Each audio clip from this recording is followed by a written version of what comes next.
प्रश्नोत्तर सत्संग माध्यम से आज एक और प्रश्न आया है। प्रमोद तिवारी, पालघर, मुंबई। उनका प्रश्न है, कौन ऐसे देवता है जिसकी पूजा करने से समस्त देवताओं का पूजन हो जाए? अच्छा प्रश्न है। देखिए जी, ये संसार जब कुछ नहीं था तब भगवान नारायण ही संसार का सृजन किए। उनके नाभि कमल से ब्रह्मा जी हुए। उसके बाद धीरे धीरे संसार सब सृष्टि हुआ। इसलिए भगवान नारायण जी आदिदेव है और समस्त देवता उनके शरीर से उत्पन्न हुए हैं। सारा संसार के कण कण में जो है भगवान नारायण विराजमान है। समस्त देवताओं के अंदर ही विराजमान है, प्रत्येक जीव के हृदय में विराजमान है। इसलिए अब मुक्तिदाता है, सब कुछ है। इसलिए उनकी अगर पूजा कर दिया जाता है तो फिर समस्त देवताओं का पूजन का फल प्राप्त हो जाती है। जैसे कोई परिवार हो जिसमें 50-60 आदमी की 10-20 आदमी परिवार में हो, अगर उसी परिवार को कुछ कोई देना चाहता है तो उसी परिवार का जो मुखिया है, मेन है, उसको अगर दे दिया जाए। मान लीजिए कोई 1 लाख रुपया की, 50,000 की, 10,000, 5,000 रुपया किसी परिवार को देना चाहता है दान के रूप में या कुछ ऐसे मदद करना चाहता है, तो उसी परिवार का जो मुखिया है उसको अगर वो दे दिया जाए तो फिर वो अपने आप ही उसको प्राप्त हो जाता है। पूरा परिवार के समस्त व्यक्ति को प्राप्त हो जाता है।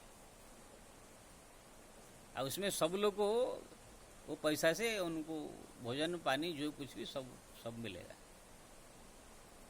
उसमें एक को देना नहीं पड़ता है, खाली मुखिया को दिया जाता है। ऐसे ही जो है भगवान नारायण को जो भी पूजा कर दिया जाता है, जो भी उनका भजन करता है, जो उनको पूजा कर दिया जाता है, समस्त देवताओं को प्राप्त होता है, भगवान को प्राप्त होता है। इसलिए भगवान नारायण का उपासना करने से समस्त देवताओं का उपासना हो जाता है।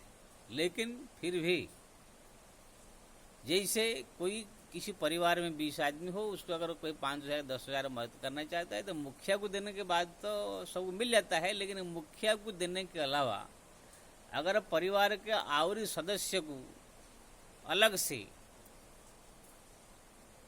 50, 60, 100, 2, 500 ऐसे अलग अलग देवे तो परिवार का जो मुखिया हो तो प्रसन्न होगा ही, लेकिन अलग अलग से भी प्रत्येक सदस्य और प्रसन्न होंगे। जो मेरे को 50 रुपये मिला, मेरे को भी 100 रुपया मिला, मेरे को भी जो है 200 रुपया मिला, तो ये लोग को और अत्यंत प्रसन्न होते हैं।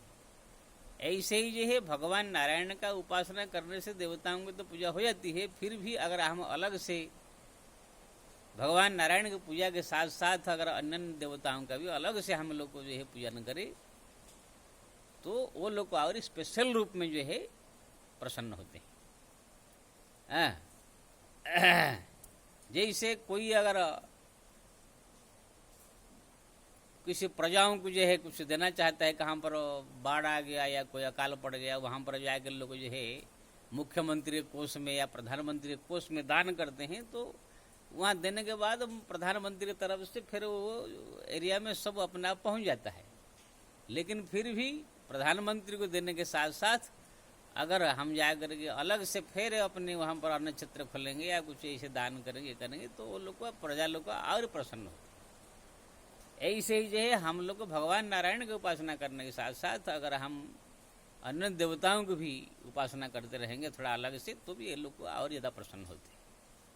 भगवान नारायण की पूजा कर देने से सब देवता प्रसन्न हो जाते हैं, पूजा हो जाता है। इसका मतलब नहीं कि हम भगवान नारायण का पूजा करेंगे अन्य सब देवताओं का तिरस्कार कर दें, कि वो लोग को जो है पूजा न करे, वो लोग को जो है पूरा साइड कर दे, ऐसा नहीं।